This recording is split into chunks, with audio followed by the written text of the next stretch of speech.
Praise the lord. ದೇವರ ನಾಮಕ್ಕೆ ಮಹಿಮೆ ಉಂಟಾಗಲಿ.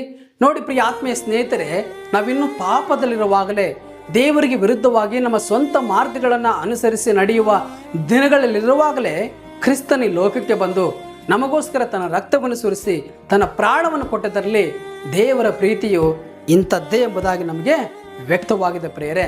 ಯಾಕೆಂದರೆ ಆತನು ನಮ್ಮನ್ನು ಪ್ರೀತಿಸಿದ ನಿಮಿತ್ತವಾಗಿ ತನ್ನನ್ನೇ ತಾನು ಸಮರ್ಪಿಸಿಕೊಂಡು ನಮಗಾಗಿ ಆತನು ಬಲಿಯಾದನು ಪ್ರಿಯರೇ.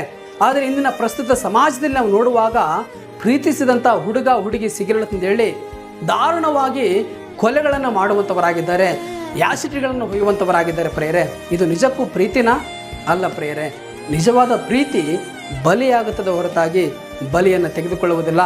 ಪ್ರಿಯ ಆತ್ಮೀಯ ಯೌವನಸ್ಥರೇ, ಲೋಕದ ಪ್ರೀತಿಯಲ್ಲಿ ಬಿದ್ದು ಮೋಸ ಹೋಗಬೇಡ್ರಿ.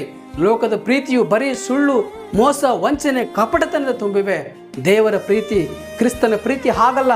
ಆತನು ಯಾವ ಲಾಭವನ್ನು ಕೂಡ ಬಯಸದೆ, ಯಾವುದನ್ನು ಕೂಡ ನಿಮ್ಮಿಂದ ಎದುರು ನೋಡದೆ ನಿಸ್ವಾರ್ಥವಾಗಿ ಆತನು ಪ್ರೀತಿಸುವಂಥ ಒಳ್ಳೆಯ ದೇವರಾಗಿದ್ದಾನೆ ಪ್ರಿಯರೇ. ಈಗಲಾದರೂ ಕಾಲ ಮಿಂಚಿ ಹೋಗಿಲ್ಲ. ಲೋಕದ ಪ್ರೀತಿಯನ್ನು ತಳ್ಳಿ ಕ್ರಿಸ್ತನ ಪ್ರೀತಿಯ ಬಳಿಗೆ ಬನ್ನಿರಿ. ಆತನು ನಿಮ್ಮನ್ನು ತನ್ನ ಎದೆಯಲ್ಲಿ ಒರಗಿಸಿಕೊಂಡು ಮುದ್ದಾಡಿ ನಿಮ್ಮನ್ನು ಪ್ರೀತಿಸುವಂಥ ಒಳ್ಳೆಯ ದೇವರಾಗಿದ್ದಾನೆ ಪ್ರಿಯರೇ.